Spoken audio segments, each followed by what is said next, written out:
सखी एक तरफा हो गई और एक तरफा हो जाना ही चाहिए। जो दर्शन के लिए आए उन्हें दर्शन होने दो। सखी तो गुरु का काम कर रही। जो अच्छे वाले गुरु होते हैं ना, ब्रांडेड एक नंबर के, वो शिष्य से अपनी पूजा नहीं चाहते, वो अपने चेले से भगवान की पूजा चाहते। एक मुझे कोई महात्मा मिले थे, वो कहते हैं मैं लोगों के घर जाता हूँ, जिस मंदिर में मुझे मेरी तस्वीर नहीं दिखाई देती तो उस घर में मैं जाना बंद कर देता हूँ। मेरा चेला और मंदिर में मेरी तस्वीर न पूजे तो मुझे कहाँ अच्छा लगेगा। मैं जाती उसके मंदिर में अपनी फोटो देखता हूँ।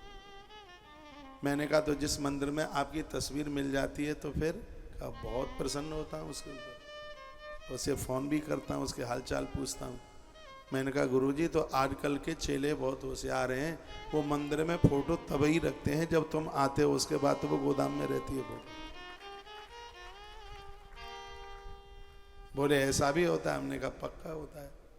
हाँ गुरुजी, एक गुना तो चेला सवा गुना, क्योंकि चेला भी तो आपका ही है ना।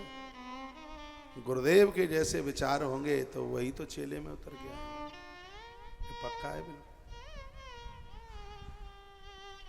गुरु दीक्षा क्या है? शिष्य की श्रद्धा, गुरु की कृपा दोनों इकट्ठी होती हैं, वही दीक्षा है। गुरु अपनी इच्छाओं को शेयर अपने शिष्य के साथ करता है। गुरुजी से जुड़ करके होलिया गुरुजी जैसी हो जाती है। गुरुजी से जुड़ करके चाल ढाल गुरुजी जैसी हो जाती है। गुरुजी से जुड़ करके बोल चाल गुरुजी जैसी हो जाती है। और सच मानिए, गुरुजी से जुड़ करके जीवन गुरुजी जैसा ही हो जाता है। तो साधु अपनी पूजा चाहेगा नहीं, वो तो भगवान को जोड़ने के लिए एक कड़ी है, माध्यम है। मेरे और आपके सर्वोच्च तो भगवान है, परमात्मा। मैं तो अपने जनों को, शिष्यों को कहता हूं, मंदिर में भगवान को पूजिए। ना तो उससे बड़ा कोई गुरु है, ना उससे बड़ा कोई भगवान है। बस ये सोच लिया कर रहे हैं कि महाराज जी की बड़ी कृपा है, आज परमात्मा के चरणों में हमारी श्रद्धा टिकी है। रात्रि को मैं 1:30 बजे तक यहाँ रहा, 3 अभिषेक किए, नियम पूरा किया। जो लोग सो रहे थे चलते समय वो भी जग गए। चलो ठीक है, मैंने तो अपना नियम पूरा किया, जो संकल्प लिया वो पूरा होना चाहिए। जब मैं निकल के जा रहा था तो पति और पत्नी ओंडी के पास खड़े थे।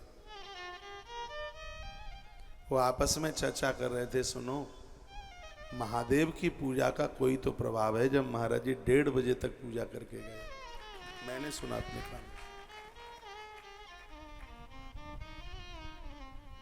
भले ही आप ना करें, लेकिन देखने से असर पड़ता है, फर्क पड़ता है, पक्का फर्क पड़ता है। बाबा का पकड़ेंगे, ला पड़ेगा, असर पड़ता है उसका। एक बार जयकारा लगाइए, बोल बांके बिहारी लाल। कबीर का एक दुआ मुझे बहुत अच्छा लगा। कबीर साहब का जो दुआ था इतना बढ़िया।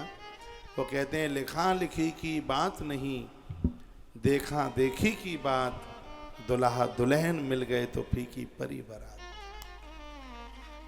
बिचौलिया कोई मतलब रखता है क्या? फिर सगाई कराने के बाद, विवाह के बाद जब संबंध जुड़ता है तो बिचौलिया दूर चला जाता है।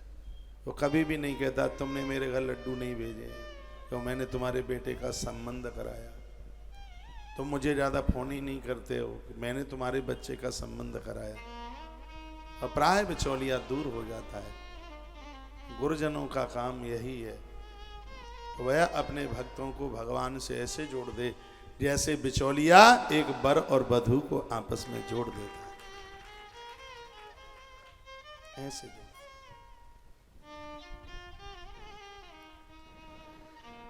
तो मैया ने नेत्र बंद किए, भगवान का ध्यान किया, और सहेली ने कहा अब चलो कल फिर आ जाएंगे, शायद ये भी आ जाएंगे, ऐसे बोले। और वहां से जैसे ही चले तो मैया धन्यवाद देने के लिए जा रही है, गौरी के भवन में प्रार्थना करने के लिए जा रही है। इस कलयुग में जगदम्बा बहुत सुनती है, कलयुग में गणेश और अंबा ये दोनों सिद्ध है। हमने 3 वीडियो डाली हैं, एक पहुंच गई है 2 बजे और 2 शाम तक पहुंच जाएंगी। अब के बार हर ताल का हरियाली तीज ज़्यादा विशेष है। 3 योग बने हैं और यह बड़ा अद्भुत नक्षत्र है, उत्तरा फाल्गुनी। इस नक्षत्र में एक नारी शिव और शिवा का पूजन करती है, इससे उसके पति की उम्र बहुत लंबी होती है। और हर ताल का व्रत करने का सबसे ज़्यादा फल है वो ये है कि नारी के संपूर्ण रोग समाप्त हो जाते हैं। ये विशेषता है हर ताल का तीज। इसके लिए 3 वीडियो की मैंने रिकॉर्डिंग कराई है और एक पहुंच गई होगी, 2 और पहुंच जाएंगी शाम तक। उसका मुहूर्त भी, कैसे पूजा करें, कौन कौन सी वस्तु उसमें लें, हर तालका की पूजा क्यों करनी चाहिए, वो सब उसमें मैंने अपनी स्पीच में बोला है। टाइम मिले जब आप उसे सुन लेना, जैसे आपको टाइम मिले सुन लीजिए।